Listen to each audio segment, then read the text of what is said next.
നമസ്തേ തിരുവനന്തപുരത്തിലേക്ക് സ്വാഗതം. ഗോളാന്തര വാർത്തകൾ ചുരുക്കത്തിൽ. സിറിയക്കെതിരായ US ഉപരോധം അവസാനിപ്പിച്ചുകൊണ്ടുള്ള ഉത്തരവിൽ പ്രസിഡന്റ് ഡൊണാൾഡ് ട്രംപ് ഒപ്പുവെച്ചു. സാമ്പത്തിക വ്യാപാര ഉപരോധങ്ങൾ പിൻവലിച്ചതായി വൈറ്റ് ഹൌസ് വൃത്തങ്ങൾ അറിയിച്ചു.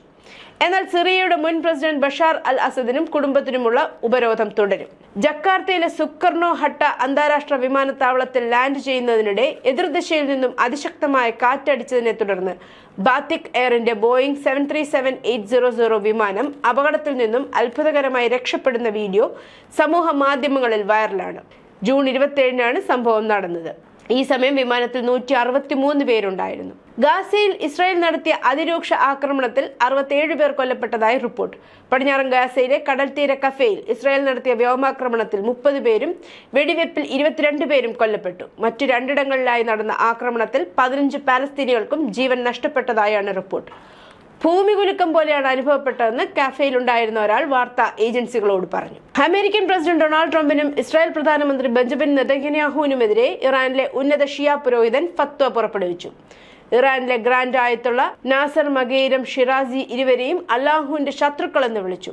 ഇസ്ലാമിക് റിപ്പബ്ലിക്കിന്റെ നേതൃത്വത്തിന് ഭീഷണിയാകുന്ന US ഇസ്രായേൽ നേതാക്കളെ ഇല്ലാതാക്കാൻ അയാൾ ലോകമെമ്പാടുമുള്ള മുസ്ലിങ്ങളോട് ആഹ്വാനം ചെയ്തു. കാനഡയിലെ തൊഴിലില്ലായ്മ സ്ഥിതി ഇന്ത്യയേതിനേക്കാൾ വളരെ മോശമാണ്. ഒരു ഇന്ത്യൻ പെൺകുട്ടി കാനഡയുടെ യാഥാർത്ഥ്യം തുറന്നുകാട്ടി. കാനഡയിൽ സ്ഥിരതാമസമാക്കാനും നല്ല ജോലി നേടാനും അവിടെ നല്ല പണം സമ്പാദിക്കാനും സ്വപ്നം കാണുന്ന എല്ലാ ഇന്ത്യൻ യുവാക്കളുടെയും കണ്ണു തുറപ്പിക്കുന്നതാണ് ഈ വീഡിയോ. വലിയ ബിരുദങ്ങളുള്ള ചെറുപ്പക്കാർ പോലും വെറും 5 ചെറിയ തസ്തികകൾക്കായി മണിക്കൂറുകളോളം നീണ്ട ക്യൂവിൽ നിൽക്കുന്നതായി വീഡിയോയിൽ ഇന്ത്യൻ പെൺകുട്ടി കാണിച്ചിട്ടുണ്ട്. ജോലി ലഭിക്കാൻ 5 പേർക്ക് മാത്രമേ സാധിക്കൂ. എന്നാൽ ആയിരക്കണക്കിന് ആളുകളുടെ ക്യൂ ആണ് അഭിമുഖത്തിനായി എത്തിയിരിക്കുന്നത്. ആളുകൾ ഡിഗ്രി സർട്ടിഫിക്കറ്റുകളുമായി പല ക്യൂകളിലും കാത്തിരിക്കുന്നതും വീഡിയോയിൽ കാണാം.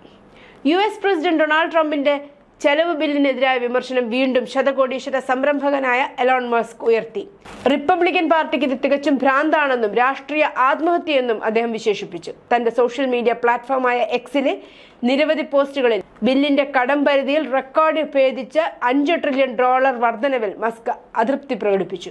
ബില്ലിനെ പിന്തുണച്ച റിപ്പബ്ലിക്കന്മാരെയും അദ്ദേഹം വിമർശിക്കുകയും മാത്രമല്ല, യുണൈറ്റഡ് സ്റ്റേറ്റ്സ് രാഷ്ട്രീയത്തിൽ ഒരു പുതിയ രാഷ്ട്രീയ പാർട്ടിക്കായുള്ള തന്റെ വാദവും അദ്ദേഹം ആവർത്തിച്ചു. പ്രവാചകൻ മുഹമ്മദ് നബിയെ മോശമായി ചിത്രീകരിക്കുന്നതായി ചിലർ വ്യാഖ്യാനിച്ച ഒരു കാർട്ടൂൺ പ്രതിഷേധത്തിന് കാരണമായതിനെ തുടർന്ന് ദീർഘകാലമായി പ്രവർത്തിക്കുന്ന തുർക്കി ആക്ഷേപഹാസ്യ മാസികയായ ലെമാനിലെ 4 പത്രപ്രവർത്തകരെ തിങ്കളാഴ്ച പോലീസ് കസ്റ്റഡിയിലെടുത്തു. റിപ്പോർട്ടുകൾ പ്രകാരം 4 വ്യക്തികളിൽ ഒരാൾ കാർട്ടൂണിസ്റ്റ് ഡോഗൻ പെഹ്ലെവൻ ആണെന്ന് തിരിച്ചറിഞ്ഞിട്ടുണ്ട്. മറ്റുള്ളവർ ഗ്രാഫിക് ഡിസൈനറായ സിഒ, മാസികയുടെ എഡിറ്റർ ഇൻ ചീഫ് ഇസഡെ, മാസികയുടെ സ്ഥാപന ഡയറക്ടർ എവൈ എന്നിവരാണ്. കലാകാരന്മാർ മതമൂല്യങ്ങളെ അപമാനിച്ചു എന്നാരോപിച്ച് തുർക്കിയിലെ സർക്കാർ ഉദ്യോഗസ്ഥരിൽ നിന്നും മതയാഥാസ്ഥിതികരിൽ നിന്നും കാർട്ടൂൺ ശക്തമായി അപലപിക്കപ്പെട്ടു. ടിബറ്റൻ ബുദ്ധമത നേതാക്കളുടെ ആത്മീയ നേതാവായ ദലൈലാമ പിന്തുടർച്ചാവകാശ പദ്ധതി വെളിപ്പെടുത്താൻ ഒരുങ്ങുന്നു. ഞായറാഴ്ച 90 വയസ്സ് തികഞ്ഞ ദലൈലാമയുടെ പിൻഗാമിയെ തിരഞ്ഞെടുക്കുന്നത് അദ്ദേഹത്തിന്റെ മതത്തിന്റെ അനുയായികൾക്ക് മാത്രമല്ല, തന്ത്രപരമായ കാരണങ്ങളാൽ ചൈന, ഇന്ത്യ, അമേരിക്ക എന്നിവയ്ക്കും താല്പര്യമുള്ള ഒരു വിഷയമാണ്. ടിബറ്റൻ പാരമ്പര്യം പറയുന്നത് ഒരു മുതിർന്ന ബുദ്ധസന്യാസിയുടെ ആത്മാവ് മരണശേഷം പുനർജന്മം നേടുന്നു എന്നാണ്.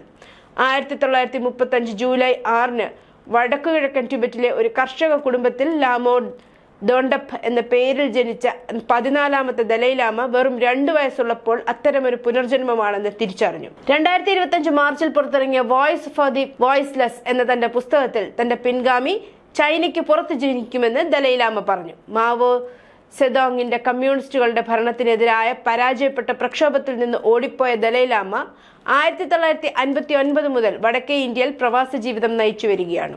ജൂത ഇസ്രായേലി വിദ്യാർത്ഥികളോടുള്ള പെരുമാറ്റത്തിൽ ഹാർവാർഡ് സർവകലാശാല പൗരാവകാശ നിയമം ലംഘിച്ചുവെന്ന് US അന്വേഷണത്തിൽ കണ്ടെത്തിയതായും ഇത് സ്കൂളിനുള്ള ഫെഡറൽ ഫണ്ടിങ്ങിനെ കൂടുതൽ അപകടത്തിലാക്കുന്നതായും ട്രംപ് ഭരണകൂടം പറഞ്ഞു. ന്യൂസ് ഡെസ്ക്, നമസ്തേ തിരുവനന്തപുരം.